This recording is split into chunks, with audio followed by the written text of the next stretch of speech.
This segment of the Bass Kayak and Beers podcast is supported in part by Douglas Outdoors, serious rods for serious anglers. Go to douglasoutdoors.com and check out their new lineup of Era rods that retail under $100. Norsk Lithium, the lithium battery that you need is just a click away.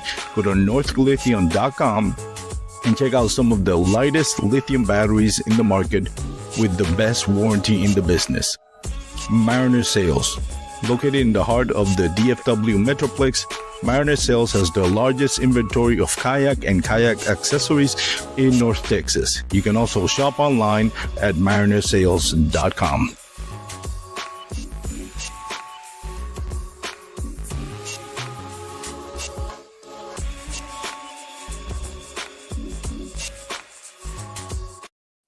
What is going on, everyone? Welcome once again to the Bass Kayak and Beers podcast. This is the real life segment with your boy Armando.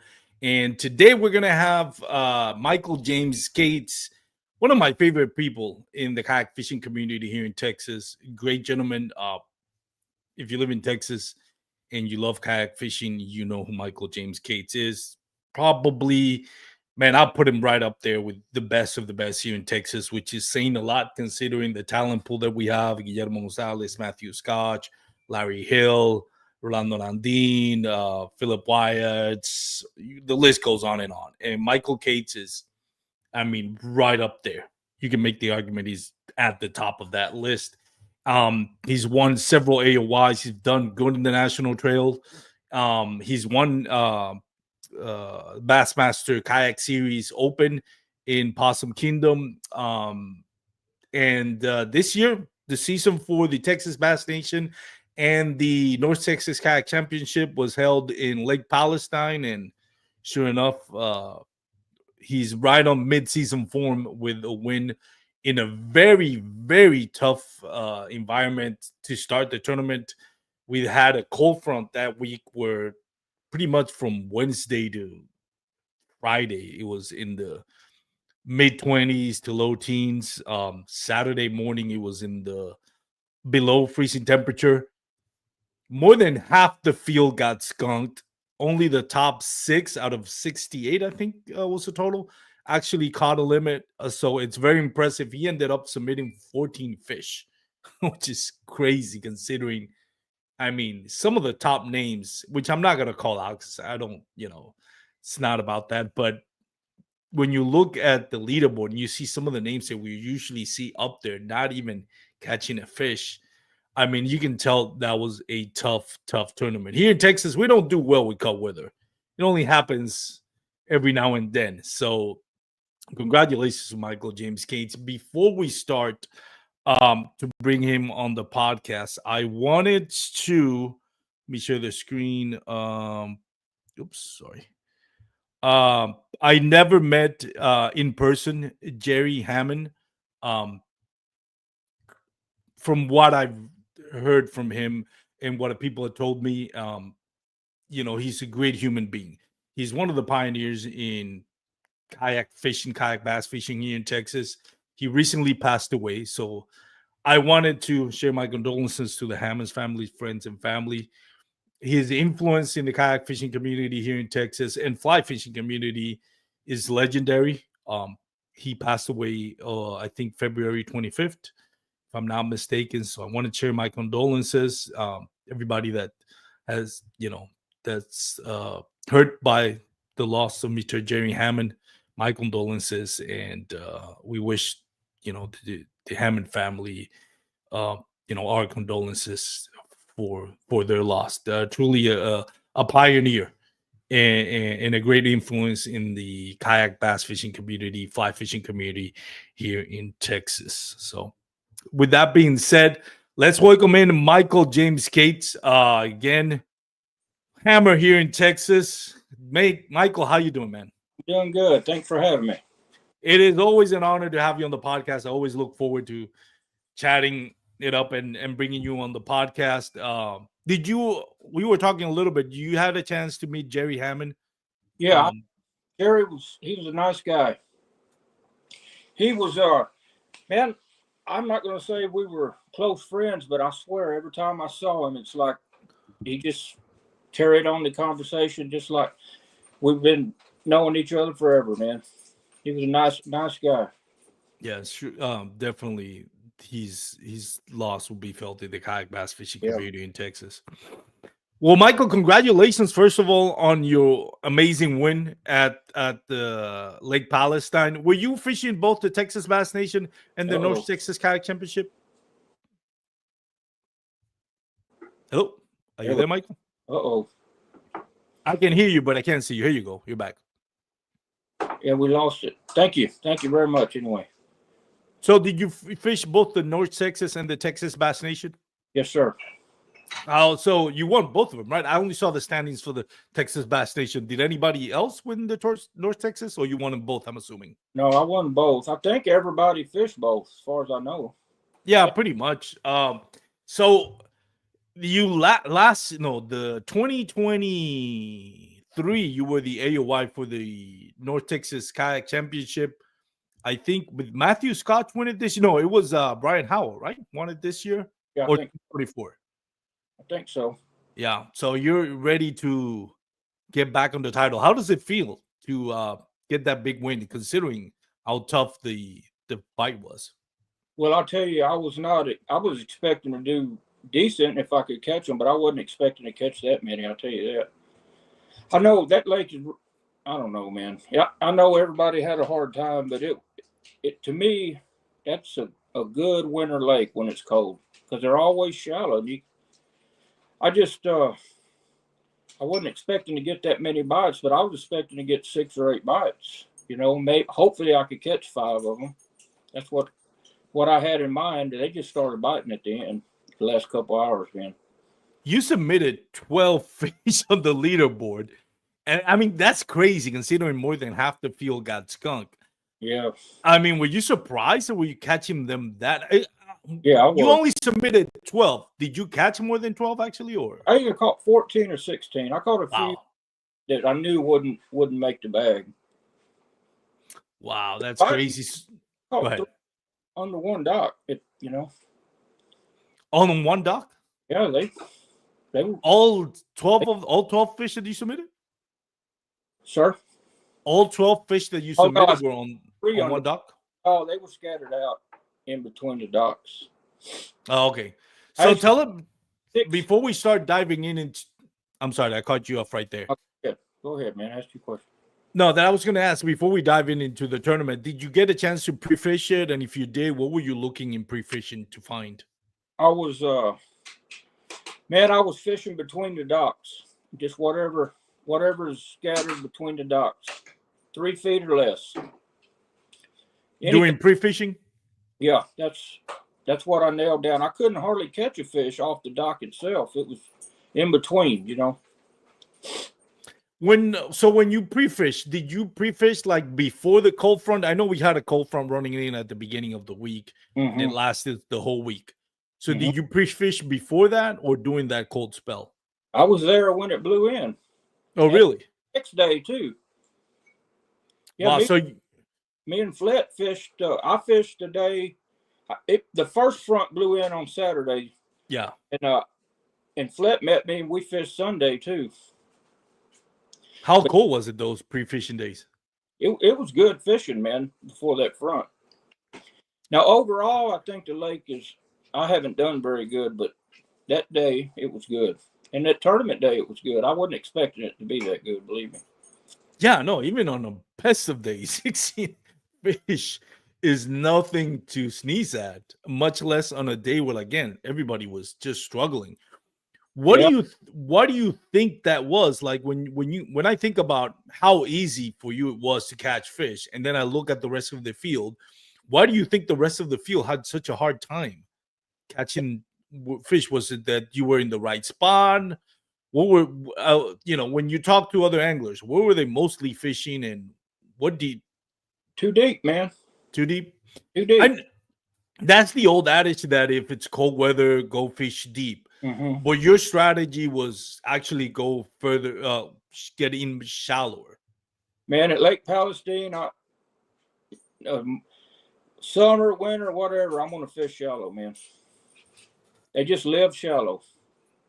Did you end up fishing what is it, Kickapoo Bay? Because I didn't get a chance to go. Last minute I had to I couldn't make it. But my plan was to hit Kickapoo Bay or that area and go shallow because I know I've caught some fish there, decent sized fish. So that would have been my plan. Did you end up going to Kickapoo Bay or did you end up going Mid Lake, South Lake? Where Yeah, did I you would end up fishing fish main lake docks on the mid lake. on the Mid Lake? Yeah. And what were you throwing? What baits did you try that didn't work? First of all, and what baits did you ended up catching them on? I threw two baits. I threw a black and blue chatterbait. I caught my first three on that, and then I threw a black and blue jig the rest of the day. I caught all What? the jig. So 13 out of the 16 fish that you caught were on a chatterbait, and the other 13 were on a jig. Correct. Yes, What sir. color did you say was the jig? Black and blue. So both black and blue. Why did Blue with it, go medium. ahead? No, go ahead. I'm sorry, I interrupted. Black and blue with a one of those Berkeley Maxent meaty chunks. That's what it was. And the key, man, I'll just pitch it out there and just let it sit. Just let it set, and I'd shake it, move it maybe a quarter of an inch just to make the rattles rattle, and just let it sit there, and then they would just swim off with it. So did you usually use a specific type of bait that you like? Oh, like jig. I'm sorry. That's what I meant to say. Do you usually use a specific jig brand? I use Viper XP jig. What do you like about those jigs that you think makes a difference or it gives you that comfort level? Yeah, it stands up, man. You want the head to stand up, And you mentioned that it had some like rattles in it too? Yes, sir. Rattles. Now I would just barely move it just enough to make the rattle do its thing and just sit there. It's hard, man. It's hard just to sit there, but that's the only way I could get them to bite. Do you think that's what separated you from the rest? Was it more location or was it more being patient with your presentation? That I think fishing's way shallower than you think, and I think just letting the jig set, that was the key. Yeah, I think that is definitely something that a lot of, especially on tournaments, I know a lot of anglers adopt that KVD mentality, whereas the more casts you make, the more chances you get a chance to catch a fish. It's kind of like the math of it, the more time you catch, the more time you cast, the more chances, goes up, but in your case, you threw it in a jig shallow. How long would you let it sit? Probably the first initial pitch, I would let it sit probably 30 seconds, and then I'd shake it. And if it was a spot, I only had six little stretches that were good. And if I was on one of those, I would let it sit for a half a minute, shake it, let it sit another half a minute, and then just pull it out and do it again. Nice. And what you mentioned it already, but I wasn't sure if you were talking about the trailer for the chatterbait or for the jig. What was the trailer that you were using? Maxent, I think it's called Meaty Chunk. Do you feel like that the scent actually gives you an advantage? I think so. Yeah. If your bait's sitting around, I really think so. Yeah. Nice. Dude, I had to use my pliers to get it out of their mouth. They swallowed the jig all the way. I mean, they were eating it, man. Oh, so it was more like the bite wasn't like a thump. It was just you would notice the bite when the line started moving, like the fish were swimming out with it. Yeah, about 75%. They just picked it up off the bottom and took off. I just let it sit there with a slack line, and it would just take off, man. Nice. Why was the change between if you started off with a chatterbait, caught 3? Was it early in the morning, quickly, or did it took time to develop that chatterbait bite in the morning? It was I caught three within probably the first half hour, I think. I caught one in the first 3 minutes, the first one. And I think I had three within a half an hour, and then I went a little bit without catching a fish. Okay, so that's what made you, after an hour that's passed, that's where you decided to switch gears and throw a jig, right? Yes, sir. Yep. What in your opinion, why do you think that is, that all they go from like being aggressive and chasing a moving bait fish to now slowing down and deciding that they just want a very slow, steady presentation? Well, you want to be honest, I think I probably would have caught those fish on a jig too. If just I happened to have a chatterbait on. I think those fish would have, they were sitting, and they would have, if they were there, they would have bit whatever I threw, I think. I really do. I just happened to have a chatterbait on to start with. Nice. But then what, as the day progressed and the chatterbait died, what do you think, there's a specific reason why the chatterbait bite died? I don't know, man. I just think they didn't want to bite. You just had to let it sit there, man. They go, I think it was probably one of those things where they're in a feeding frenzy and then they kind of like, well, they always chase a little face bit out. Third thing in the morning, they'll usually chase something. That's why I threw the chatterbait. But I fished there a whole lot. I know if the jig gives you the best chance there, Paris Edwards making a great comment, says that's an extremely effective neat technique. I'm sorry. Let it soak. Many anglers lack the required patience. I'm probably one of them.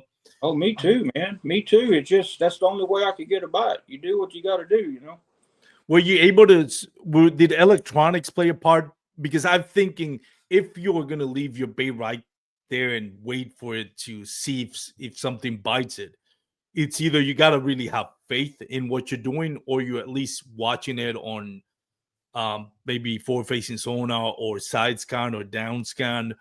Or did electronics play a part in you being patient and saying, hey, I know they're there, I just have to wait it out?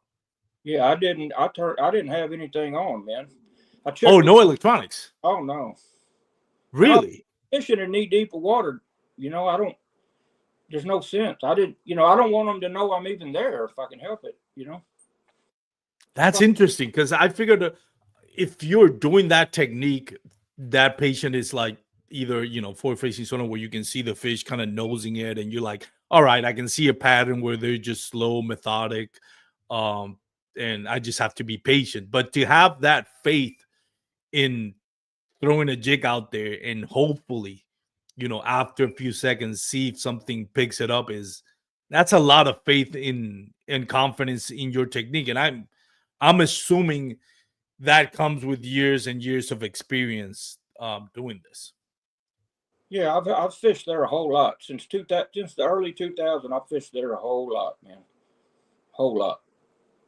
It hadn't been this year, but in years past I have, and I've caught them like that when it's cold. I've caught them like that if the water is 34 degrees, man. How cold was the water? 45 by the way? Was. How cold? And it got up to 49 in the afternoon. Wow. Was there any ice on the lake? There was ice on the bank. I saw ice. I didn't see any on the water, but on the bank there was, man. Icicles hanging off the docks. Wow. Yeah, tough temperature. How uncomfortable were you with the cold weather? Well, it warmed up quick, man. There wasn't any wind, so I wasn't uncomfortable at all, man. I like it like that. When it's cold weather like that, what are you wearing? How many layers? What's your outfit for cold weather below freezing? Believe me, I had at least 3 layers on, top and bottom. But I have my wife bought me a jacket a long time ago. It's a Columbia jacket with it's got an outer shell and a liner inside with that some kind of reflective something on it. That's the warmest jacket I've ever had. And that I didn't even notice the weather, man. Yeah, no, those Columbia jackets are really, really good. Man, I've actually have one when I go snowboarding up in Colorado, which I it, haven't done since COVID. Go ahead. I'm sorry. it's awesome, man. Yeah, Anyway, they're really good. I didn't even. I was just glad it wasn't windy. Then it would have been miserable, you know. How how surprised were you that you were able to, put submit 12 fish on a day like that? Oh, I was giggling, man. I was not expecting that. I was most of them were little, you know, but I was not. I was expecting 6 or 8 bites. That's what I've gotten in practice for the most part, and hopefully I could catch five. You know, hopefully I would catch five of them. That was what my hope for. What's your first of all? Let's talk about your chatterbait. What type of chatterbait were you throwing? Evo. Oh, the new Evo from oh my god, Z-Man. Do you Yeah, feel is that your preferred chatterbait now, the Evo? I know it hasn't been out only like a that, couple of years. yeah. That's the one, man. You like it more than the jackhammer? I do. Really? What is it about that you like more? Well, it's $7 cheaper for one thing, man. That's a good reason. And I And kept. I think they bought it just as good. It stays down good. That's the problem with the original chatterbaits. They wanted to ride up, you know, and then yeah. they or fix that. Well, this does the same thing the jackhammer does for $7 less. That's the way I look at it.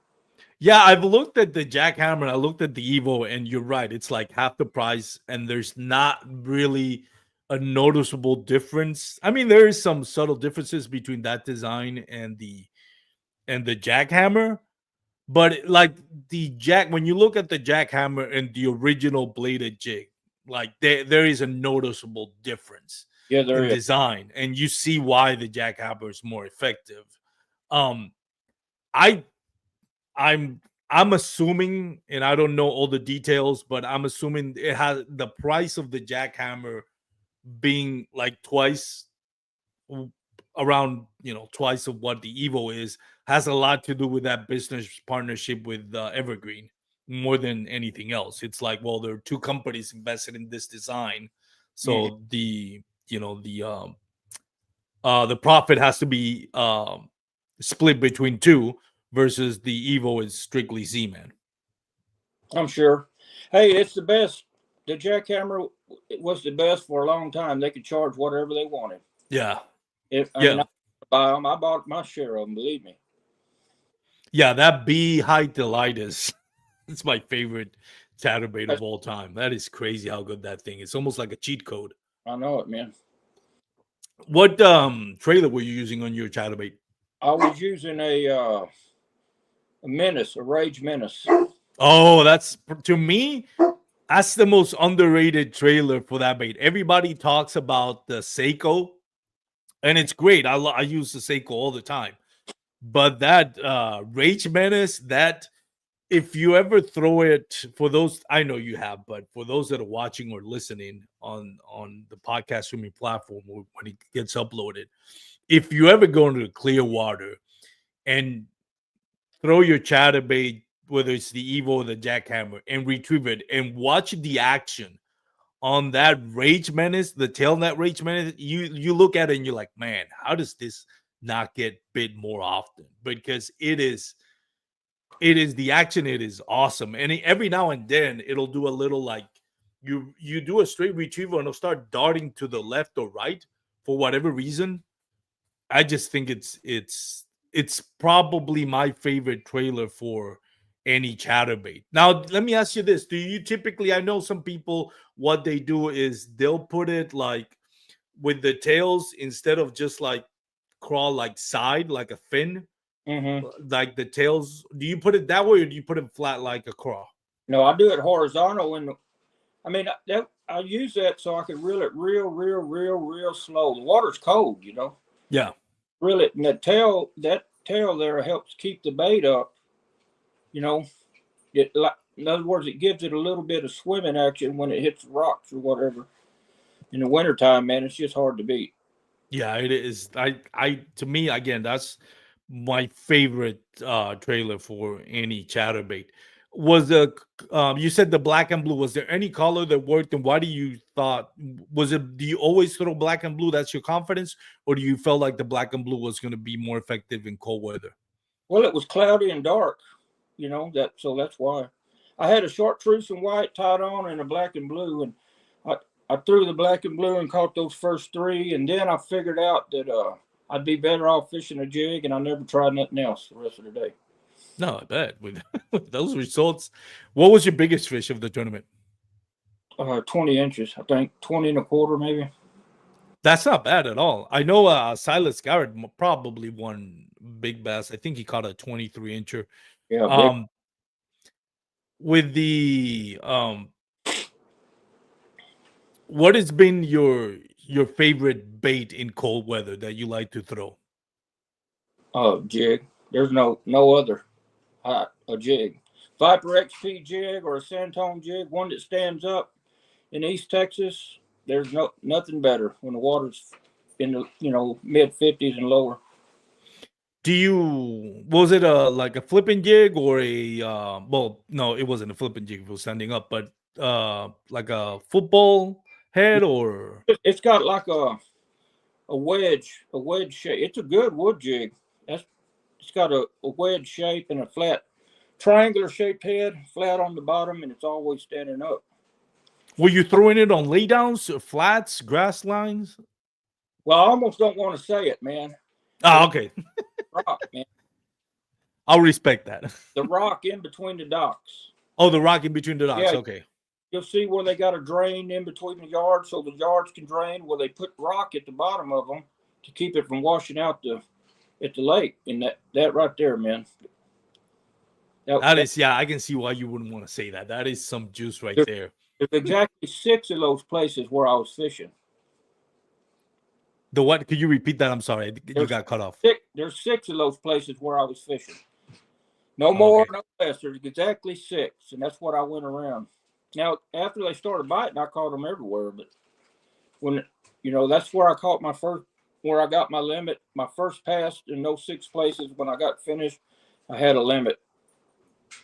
So what do you think was it just the weather warming up that activated the bite later throughout the day? Yeah, that's the only thing. And the wind started blowing a little bit. It got a little. Yeah. I'm sure that didn't hurt. Nice. Did it stay? I mean, I know the day started in the 30s, but it kind of warmed up it was mostly by mid 40s, I think, by lines out. Is that correct? I think probably mid 50s, man. Oh, really? Yeah.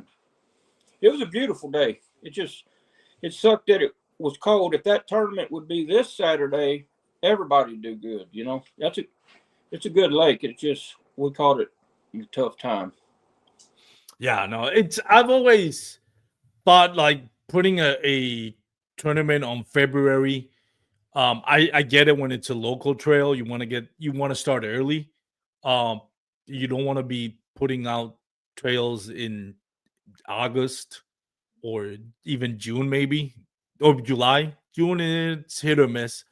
But always to me, like I think people forget February is the wild card of every month. It's like it's gonna be like because you don't know if it's gonna be like an early spring or a late winter.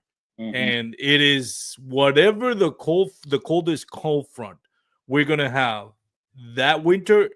It's almost guaranteed it's gonna be on February. Mm-hmm. Almost guaranteed. So to me, February, I've never understood why national trails like Hobie BOS and Bassmaster Kayak Series, they don't do it anymore, but will start like their tournaments in February.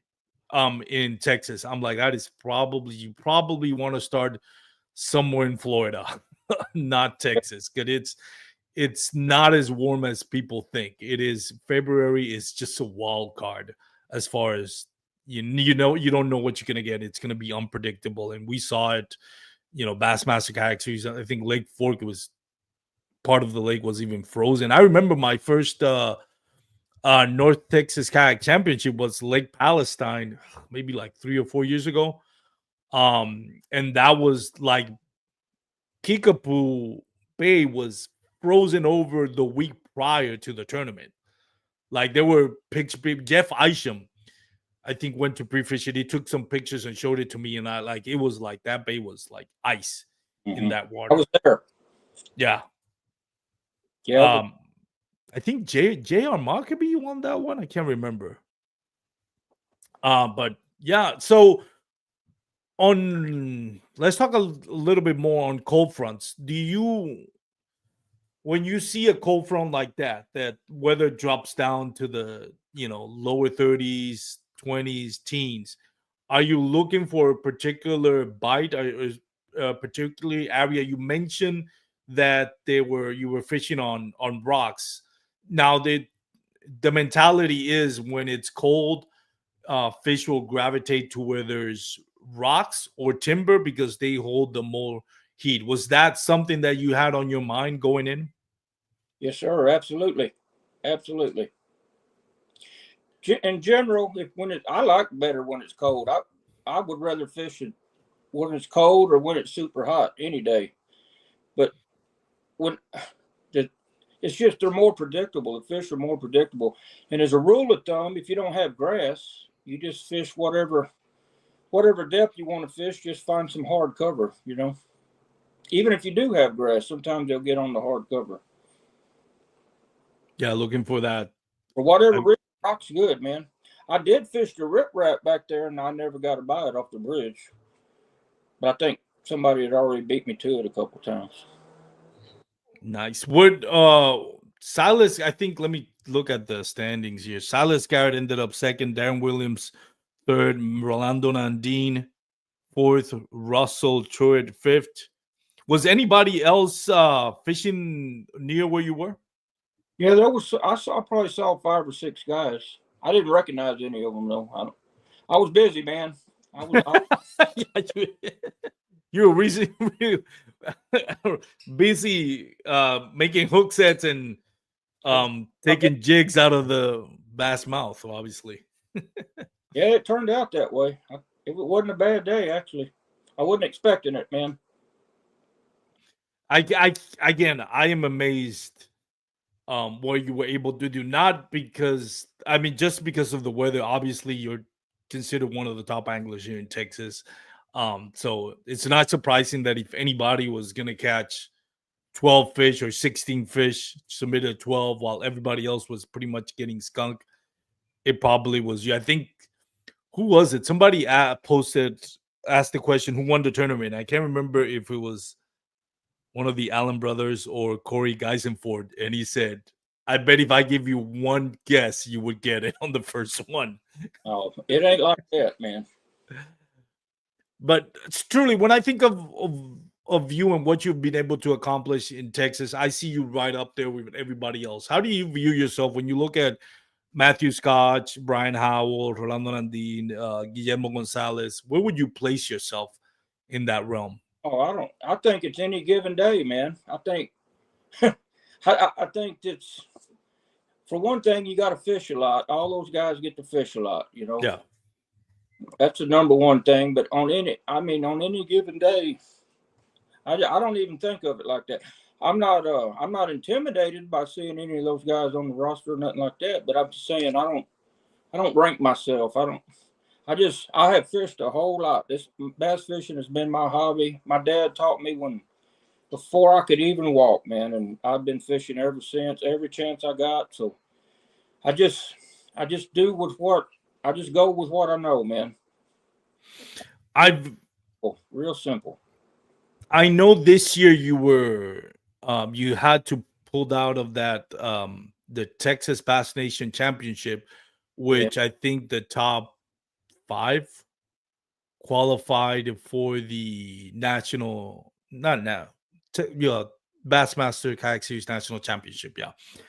In that was going to be held this year it's going to be held this year in Lake Fork. And you had a family emergency. Your mom got sick. She's doing better, which we're all happy to hear the good news. I know it must have been tough for you to miss that tournament, knowing what the implications was. Did you get a chance to qualify any other way for the championship this year? Oh, I did, man. I don't know if they're going to roll down some spots for some guys that couldn't go or what, but I did not qualify. Yeah, I would have loved to see you qualify and see what you were able to do on a national championship. Bobby, you ever fish the national championship for the Bassmasters? Yeah, I have a couple times. I hadn't done particularly well. What lakes did you get to fish? I went, I think one time, if I'm not mistaken, I went to Chickamauga. Nice. I think wasn't the one in 10 Killer? Was that the championship? I get Yeah, all 10 Killer had a championship yeah, last year, right? yeah, I Yeah, I blew. think it was last. I had a decent shot to do well, and I just didn't do it on that one. I think that's the one that Drew Gregory won that year, if I'm not Mm-hmm. mistaken. That's it. Yeah, he did good, man. Yeah. So once again, James, Michael, congratulations on an amazing win. Like again, it's with everything that was going on with the weather and everything. Just the sheer fact that you can pull 12 fish and submit 12 fish. Were you submitting like were your top 5 towards the end, or do you always like submit fish just in case something? The way I usually do it, when I get a limit, I send them in, and then I start another folder, and I put all the other ones in another folder, and then if I got to change spots or something, I'll send them in, or I'll send them in when line's out. I caught my biggest one at 254, man. 254. Oh, and what time did the tournament end at 3:30? That was my last fish, man. And what time did the lines out? 3:30 or 3? 3. Oh wow, so like 6 minutes. That was the 20 and a what is it? 20 and a quarter, right? So had I not caught that one, I would have been in second place. I'm sure Silas would Yeah, have loved that. we all got that way sometimes, man. Yeah. It was my day. The good Lord made it. I don't have any bearing on how good they buy it or not. I just whatever it is I believe I should be doing, I do it. And then if it works out, it works out, you know. Do you think I know that a lot of anglers believe, and rightfully so, that jigs are like one of the best ways to catch a big bass? Do you subscribe to that mentality? Do you think that jigs, or not always, right? But is probably one of the go-to baits for large bass or big bass? Yeah, I think in East Texas in the winter, that's the that's what I'm gonna always have it on, man. I mean that I just think that's the deal, man.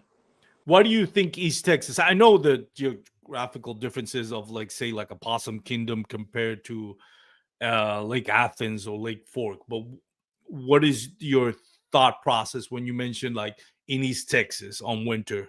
That's what's going to work best. Why is that? Mainly because that's where I've mostly fished.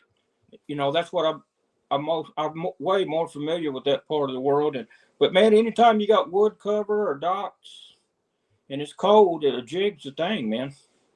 I'm sure it's like that everywhere, but I would say this: I haven't done as well on the rock bottom lakes. You know, just throwing a jig around. I have never done as well for whatever reason. Like Lake Whitney and all those Brazos River lakes. I caught a 9 pounder out of Granbury on a jig, but I think that might have been the only fish I caught that day. It was just I don't know why I just haven't done as well. Yeah, you're right. I never thought of it that way, but yeah, those all those lakes on the Brazos River are kind of very similar. Granbury, well, Granbury. What the thing about Granbury is all the boat docks, right? Yes, It's probably the lake with the most boat docks that I've ever seen. But very similar. You know, it's very similar to Possum Kingdom. It's very similar to Lake Whitney. Um, so yeah, up and down Brazos River, I can see that. I've never thought of it about it that way, but yeah, those are I don't kind of know. like unique in that way. It's probably just a personal thing with me, but if I go, of course I'm going to try a jig if it's cold. I don't even throw a jig most of the time during the summer. I'd rather do a little something different. Usually I have more confidence in something else, but in the wintertime, man, I'm gonna have a jig, man. Is that you think it's because the fish are more lethargic on the winter? I think so. I think it's something, man. I don't know. It's something. It just it works. I don't know. Maybe they're lethargic. Maybe it just looks like a crawdad, and they like eating crawdads when it's cold. I don't know, man.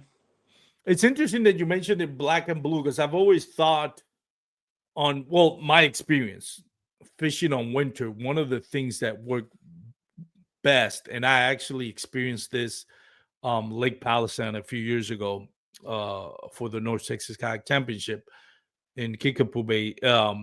Red colors work very well, and the reasoning is, cross is starting merging. They're gonna start getting that red hue for their mating season. So, do you feel like red color is that your experience as well? Because you mentioned it went black and blue. Does red color do you think also works well? I noticed Toledo Bend. It happened to me too. I was throwing a cross style soft plastic, and I wasn't catching anything and I dipped it into those spike it dyes and dyed it red, and all of a sudden, same place, Hmm. I was getting bites. Yeah, I think red in the winter is good. I carried three different jigs. I had three jigs: black and blue, a Falcon Lake crawl, which is red, and a some type of green pumpkin. You That's started with the black and blue and decided, well, if it's working, why change it, right? yeah. I never thought about changing it. You think it would have made a difference if you change it to another color like the other two that you had? I don't know, man. I don't know how picky they are when they're that deep of water and you throw. Yeah. I just don't. They don't. I don't think they look and say I don't like that thing because it's such and such color. I think when you look at the big picture, color might matter. But I was fishing so close. I mean, so shallow. You know what I'm saying? I think they say, oh, there's something a crawdad. I'm gonna eat it. I think it's just they don't have those. As long as they can see it, I think they're going to eat it or swim by it. That's the way I think, man.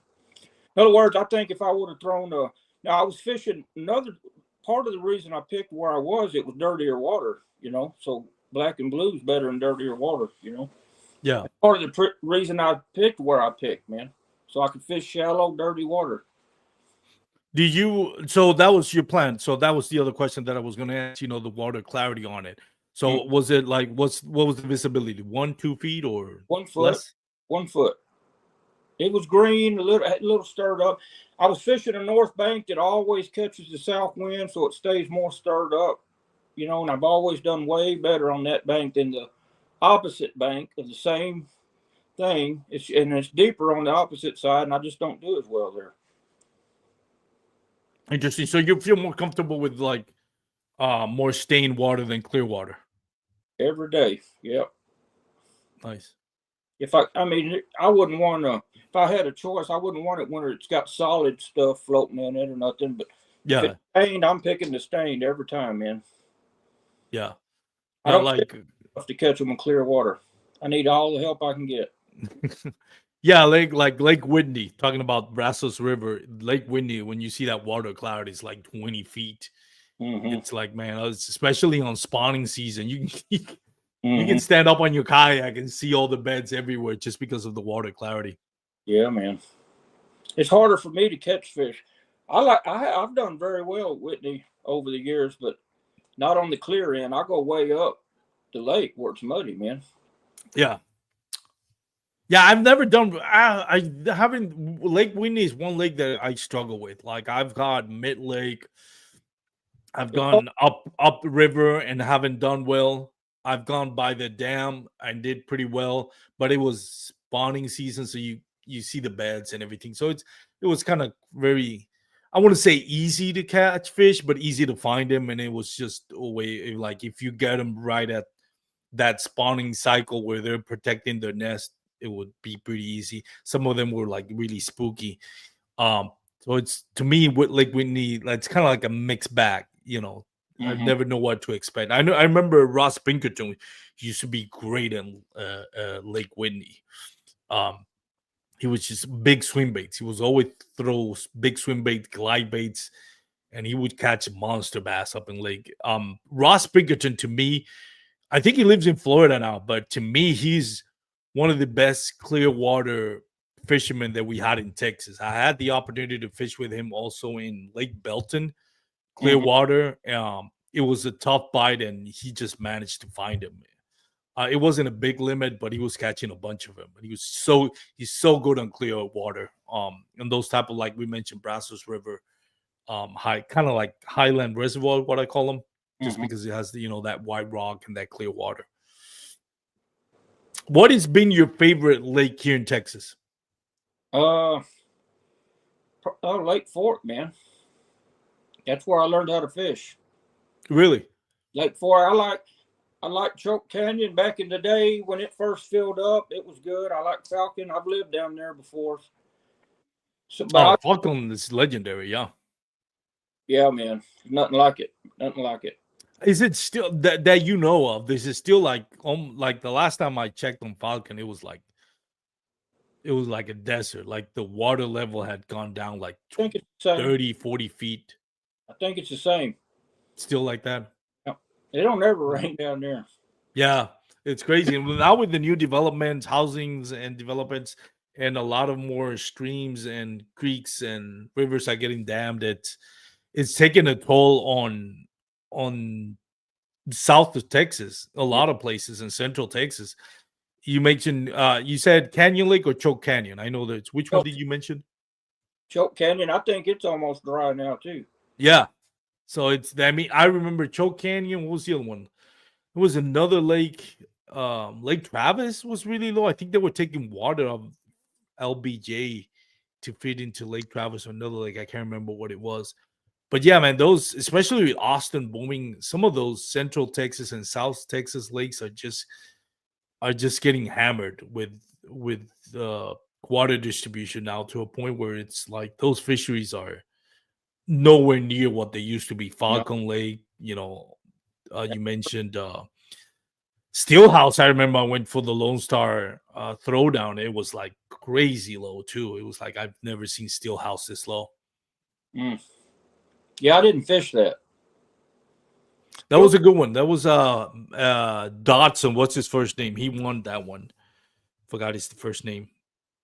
Another great angler that we lot kind of underrated. I forgot his first name. I know his last name was Dotson. He won that tournament, Lone Star Throwdown. That was about 4 years ago, I think. What do you think has been your biggest win? The one you're most proud of? uh, probably PK, the Bassmaster Kayak Series on PK, just because I set the record for the longest 2-day stringer. A record that nobody thought would have ever been broken. Yeah, By the way, including me.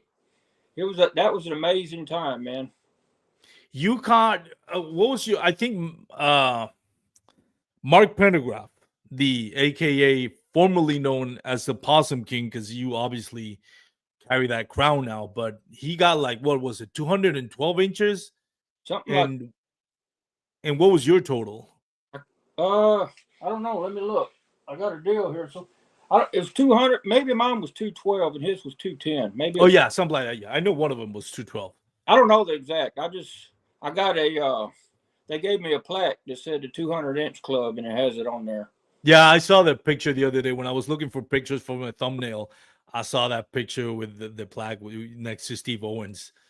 Yeah, that was epic. Like, Yeah, because of the way, and credit to Mark Pendergraph, he found him um on dirty water, and he got him like where they were concentrating on this rock bed near the boat launch. So, and take nothing away from his for his win. So that's why we all thought nobody was gonna beat that, because he was, I don't want to say lucky because he's talented angler, but fortunate enough to found that where they would the fish were just pushed up to that spot right there because of the dirty water, which usually doesn't get that dirty. So it was like the right place at the right time, where you were actually in your typical possum kingdom, Clearwater Lake, where they're mostly spread out, and you um found him schooling. To this day, I think that's my favorite episode of the Kayak Bass Nation Live. That interview you did That was just hilarious. That was just awesome. Talking, It was what was unbelievable. it that you were? I remember one of the things that you mentioned is that you hooked up into like something like a 24-incher, but there was a boat nearby, and you didn't want them to know what you were that you were on a big one, so you pretended you were like, what was it? You were Oh, he was in a coming. log or something. I cast it toward him and acted like I was hung up and went to keep him from coming to the spot, man. That was That's crazy. hey, I was already done fishing. I just didn't want anybody to get on it, you know. Yeah. Yeah, that was fun. Yeah, that was an epic tournament. Nobody thought that record would have ever been broken. That is amazing, 212 inches. And Mark Pendergraft was really good sport about it. I remember he walking up to you and officially giving you like He, passing on the crown as the Possum King. yeah, he probably glad he don't want to be called Possum King anymore. I'll take it though. Yeah, heck yeah. I mean, who wouldn't want to be called the Possum King? That is a name. There's some lakes. I always say there's some lakes that are just going to be legendary. Like it's not the same thing to say you won a you won a tournament in, I don't know, little known lake somewhere in the Midwest than to win a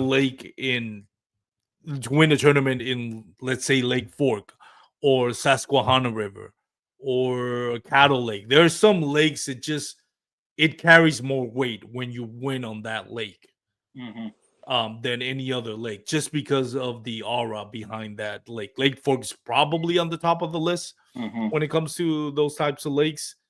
But like, say the Wolfen River up in Wisconsin, you win a tournament over there. That's great. It's still a great win, but it's not the same as winning Susquehanna River Mm-hmm. or, like I mentioned, Lake Fork or Caddo or Possum Kingdom. There's just some lakes, Cayuga Lake up in New York, Lake Murray up in South Carolina. Those are just legendary lakes that if you're gonna win one and you had a choice, is like you want to make a win. It's just gives you that, I don't know. It carries a little bit more weight, in my opinion. I can see a win's a win, but A win is a win. That's true. that Possum Kingdom was kind of like for those few years was a special situation because it had flooded for a few years in a row right at the right time in the spring, so all the fry lived, and then Yeah. 4 or 5 years later, it's full of 8-pounders, man. Yeah. It's just a real special situation. Yeah. It's a beautiful lake. Wonderful lake. Um, Kind of like credit to Mark Pendergraft. Like you know, he kind of like brought with his total of 212. He kind of brought that lake to the forefront. Like a lot of people didn't know about Possum Kingdom until that event, and then everybody was like, and not just him. Like, I mean, pretty much everybody fishing that tournament was doing great. Like they were catching like, you know, there was a couple of people I think in the 200s. So it brought that era where it's like, all right, this is no longer best kept secret in Texas. Now everybody knows what Possum Kingdom is all about. That's the bad part, man. Yeah, that's the only bad part about it. Thankfully, this year I don't think there's any trails stopping in Possum Kingdom. After that, I mean, it was like every year, either local or nationally, somebody was stopping at Possum Kingdom. Yeah, So I think we finally gave it a break. and it's a pretty place to fish. Yeah, it's nice. It's a party lake, which is it's weird because when I think of party lakes, I was like, yeah, I don't want to fish those. Like, what's that lake over here close by to? I think it's Louisville. not well. Louisville is definitely one of them. Oh my god, what's the name of that lake? It's not Ray Roberts. It's something. It's on its way to East Texas. I completely forgot the name of that lake. Which one? Ray Hubbard. Ray Hubbard. Oh my god. Yeah, man. You can't pay me to fish Ray Hubbard. Yeah, man. That's a rough and tough lake. I don't ever want to fish Ray Hubbard. So, Yeah. and Possum Kingdom is kind of like that lake, but for whatever reason, it's so big, and the health of the lake, I think just because it's right up, it's Possum Kingdom, so it's still high up north in the in the Brazos River, where I think the water quality is a lot better. Once you get to like Ray Hubbard and all those lakes that are not in the Brazos River system, they tend to be a little bit more polluted and not as healthy, and they're just party lakes, man. It's horrible. all those that the North Texas Lake, Ray Hubbard, Levine, all those are Trinity River lakes, and it's more clay bottom, and they're always Yeah, dirty, and there's a lot of people around them, yeah, pollution, runoff. yeah. Trinity Lakes are not that. I don't think they're that great compared to the Brazos River. Yeah, I agree Um, at 100%. yeah. Well, no, Grapevine is Grapevine's a feeded good. by Denton Creek, I think. It's on the Trinity River thing, but it's kind of rocky. Those other lakes have Yeah. a bottom. Grapevine's kind of a little rocky, so it's a good lake too. I don't necessarily do well, but it's got some great big ones, man. And the Texas, Party lake. I'm assuming the county plays a lot with it just because they got the Gaylord Hotel, which is amazing, beautiful hotel. They got a lot of Grapevine City, historic city limits and all that. They replenished that lake not the last time, but one of the few times I was there. I remember the Texas Wildlife Department was just releasing 33-pound smallmouth bass in that lake. It's one of the few lakes in Texas where there's a healthy smallmouth bass population. Cool. I didn't know that. That's cool. Yeah, they've been replenishing it. A couple one night at night out of there, but I've never a good one. But those guys do, man. The guys that fish it a lot, they do. They catch 4 or 5 pound smallmouth sometimes. And Denton Creek that feeds into Grapevine Lake. I mean, for white bass run, which is about to start in March. That's where I go every year, man. It is awesome. Yeah, there you get a lot of white bass, not the typical bigger hybrids that you see in Lake Louisville, but still you can catch a limit pretty easily. And even when you look at, I think the Denton Creek, like after the Grapevine Dam, not sure geographically how it works, but I know Bear Creek and Big Bear Creek and Little Bear Creek, once they merge south of Grapevine and south of DFW Airport, that little creek, I've caught big smallmouth bass on that creek, and I'm assuming it's just runoff from the Grapevine Lake during flooding times. It's interesting, man. I never been there. It's a nice little lake. By the way, for those that are watching or listening on the MP3, let me get this real quick. Hold on here. The author for the Urban Fly Fishing Dallas Fort Worth, Greg DeMars, is going to be next week's guest. He published a book. It's the Local Angler series. They have a few of these all over the United States. There's one for Austin, one for Houston, but this one was just released. It is all the small creeks, ponds, and all around the DFW Metroplex where you can go fly fishing or even just spin cast or whatever method you use catch fish. It is great book for resource if you don't own a boat, you don't own a kayak, but you still love bass fishing or even pan fishing. It is a amazing book. Just real quickly, I wanted to show each section has a little barcode. I don't know if you can see it, where you can scan your phone and it'll give you the GPS coordinates. It'll open like Google Maps for you and take you right where you can park. And it's a very detailed description of all the access points. And I think there's 78 access points where you can fish in the DFW Metroplex, like, urban creeks and ponds. Really good book. So the author is going to be our next guest for next week. So if you're watching or listening on the MP3 format, make sure you listen or watch the live show next week. It's going to be, I'm really excited about that episode. But back to you on your tournament this season. I know last year you lost your title to Brian Howell. Are you looking to regain it? What trails are you fishing this year, and what are your goals for this year? Well, I'll preface it all by saying, if the Lord wills it, I'll fish North Texas, and I'll fish every one I can for the Texas Bass Nation too.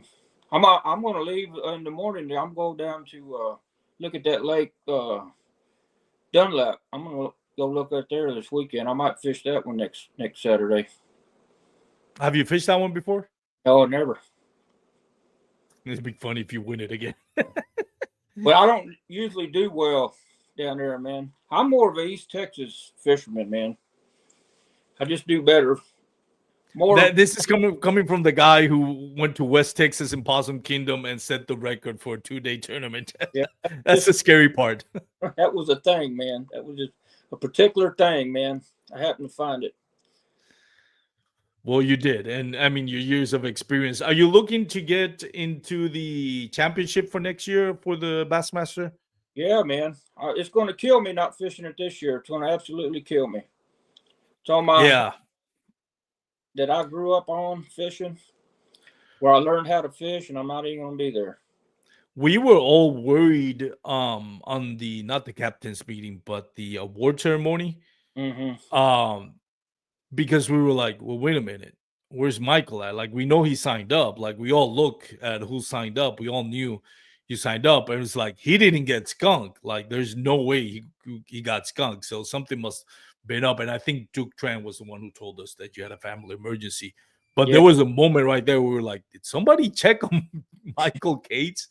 Like, there's no way he got skunked. There's no way he missed it. So, Oh, that's happened before now. yeah. I got priors for getting skunked. I got skunked at Palestine this year practicing, man. I didn't even get a bite one day, all day long. Really? Were you fishing the same places you were on the tournament? Fishing up the river. Not this. It's the last real bad cold front. I was there, and I wrote that off, man. I wrote that off quick. I spent all day from daylight to dark, and I didn't even get a bite. Speaking of Texas Hammers, we got JR Markaby in the comment section. Said, "What's up, fellas?" By the way, if you live South or Central Texas, JR Markaby, remind me where do you do your service? But he does an amazing job. Actually, West Texas, I think. Repairing kayaks and rigging out kayaks. I think it's JR Marks on social media. Plug in your services, JR Markaby, on the comment section.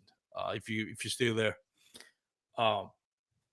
So man, good luck on this tournament this year. I hope to get to see you on the water. I won't be at Dunlap. My next tournament's gonna be at Cado. Are you gonna be at Cado? I'm hoping to see you, but I'm not looking forward to seeing you compete though. That's one that makes sense. how to catch a good one though. It's random luck if I catch a good one on that lake, man. Nothing is random luck with you. I'm pretty sure of that. It says Right. New Brunsville, Texas, J Mox Kayak Rigging and Repair. J Markaby, go check him out. Sorry for interrupting you there. You fished on tournaments for Cado before, have you, Michael? Oh yeah, many of them. I actually won some money on Caddo last year, but most of the time I don't, man. For the Bassmaster? No, Or for the Texas Bass? No, it was the Texas Bass Station. Texas Bass.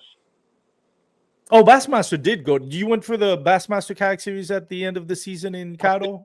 I fished it. I didn't win any money. I don't know how to catch a big one, man. All those trees look the same to me. That's the thing. That's another lake that is like completely different than anything you see in Texas.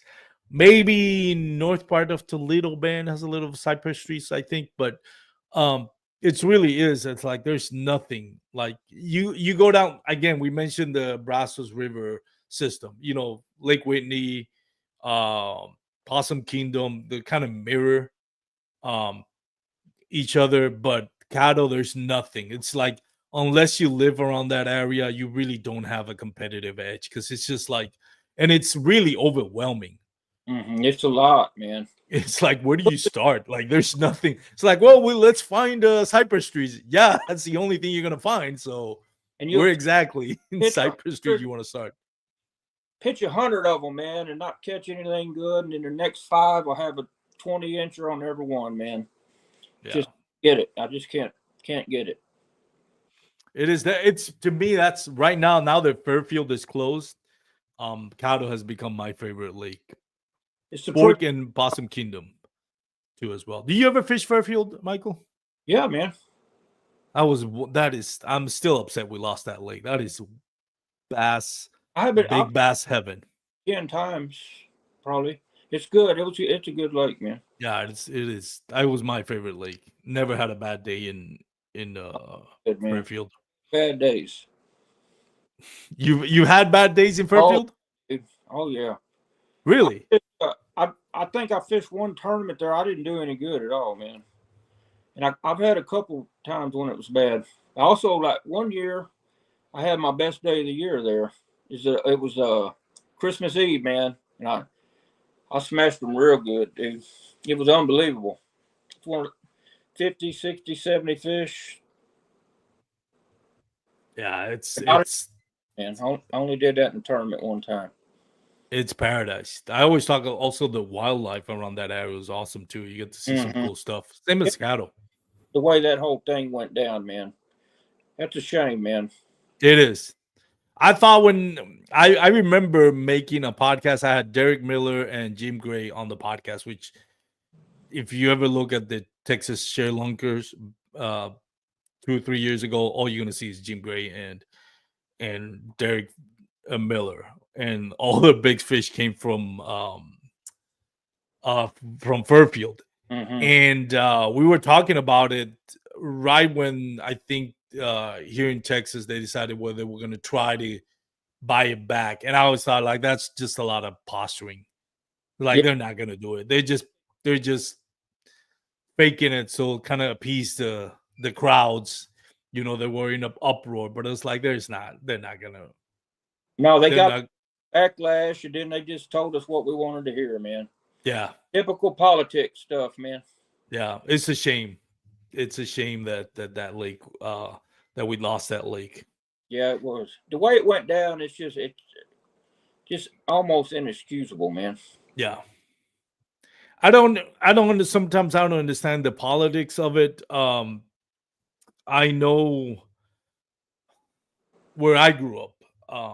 If anything that tax dollars were used, even if it was a small portion, that meant doesn't matter who owned the land. If taxpayers were used, then taxpayers had the right to have access to that.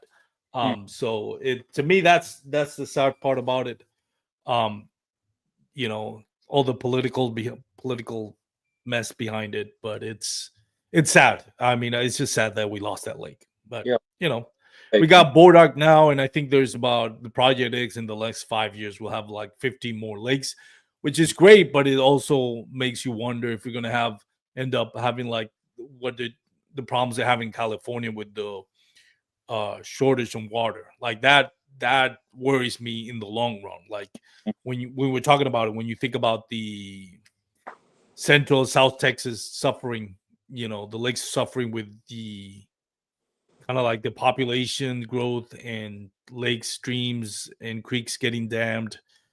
And you think about all those projects of now new lakes that are in the works, you think like, man, what's gonna happen to our fisheries further down the line, especially as you get closer to the coast? Yeah, there's not much water to go around down there. Yeah. There's more and more people needing it. Yep, that's true. Well, Michael James Cates, thank you so much for coming up to the podcast, man. I really, really appreciate it. I look forward to seeing you on Cattle. Yes, sir. Even if I don't look forward to competing against you, with all the respect, of course. But no, all jokes aside, I look forward to seeing you and getting some boat dog, having a couple of beers. We'll go get a burger at that last place I saw you. Oh yeah, I forgot about that. Remember that burger was good, man. That place is. All right, we'll go get us a burger there. Yeah, man, that burger was good. All right, you tell me when. All right, we'll do that. Are you gonna pre-fish it? I'm gonna try my best, man. Yeah. All right, I'm gonna be there hopefully Friday. So if you're there Friday, let me know. All right, man. Very good. Well, thank you for coming up to the podcast. I really appreciate it. And once again, congratulations and good luck moving forward. Thank you for having me. I appreciate it, man. Looking forward for the next time. Yes, sir. All right, for those out there watching, listening, thank you so much. Bearded Dad Angler, thank you for hopping on the live show. Go check out his YouTube page, Bearded Dad Fishing, one of my favorite YouTube channels for kayak bass fishing. He just put up a great video on what kayaks you shouldn't buy. Kind of a little hurt how he badmouthed Hobie, but not going to hold him against him. He's not wrong. But go check out his channel. Very good channel. So, anyways, for those out there watching, listening, remember you can follow us on social media, Bass Kayak and Beers, YouTube, Facebook, and Instagram. We have 2 shows on the podcast streaming platform where you can listen on any podcast streaming platforms. Wednesdays, we have the Advanced Kayak Angler with Kurt Smith. It talks with different tournament anglers about tips, tricks, and techniques to help you catch more fish. And the live show, which is the one you're listening to right now, which airs every Friday morning, and the live show is on Thursdays on YouTube and Facebook, where basically we talk to tournament anglers, content creators, and just have fun conversations, not really tailored to any subject, although every now and then we try to make it educational. So anyways, thank you for watching, listening. If you're going to be on the water, wear your PFDs. Tight lines, y'all.